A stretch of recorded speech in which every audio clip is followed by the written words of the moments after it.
Quantum computing. It sounds like something straight out of science fiction, but what really is it?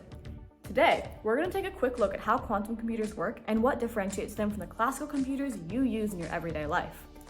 Computers use zeros and ones to store information. In classical computing, this means electrical current.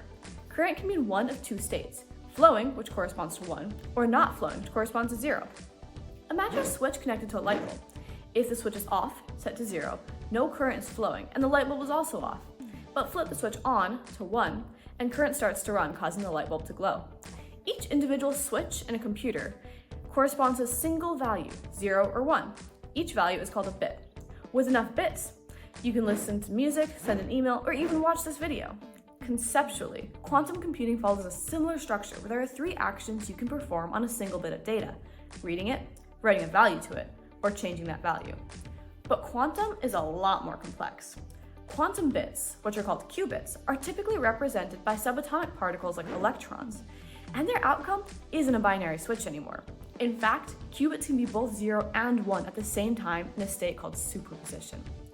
Each superimposed qubit can hold 2 values of data rather than 1, so as the number of qubits increases, the resulting amount of computing power grows exponentially. To read the value of a qubit, you have to measure it, forcing it to collapse and resolve to a single state. Think of the qubit like a coin. When you spin the coin, you don't know if it's going to land heads up or tails up.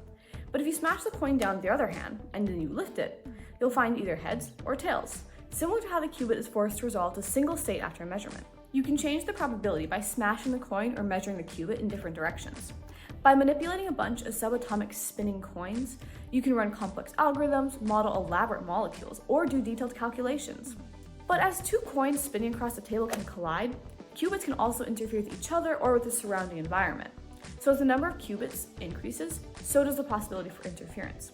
And with a limited number of qubits, the resulting computing power is also limited. But some might argue that this is for the better. Quantum computers can process a massive amount of data in record time, and while this might have a beneficial impact in areas like medical research, it also means that quantum computers can crack encryptions very easily, thus compromising secure databases. And in a world where so much of our important data is all online, this gives quantum computers the potential to do a lot of harm. But regardless of what the future holds for quantum computers and their ethical implications, the truth of the matter is that it's beginning to step off of the pages of science fiction and out into the world of science fact.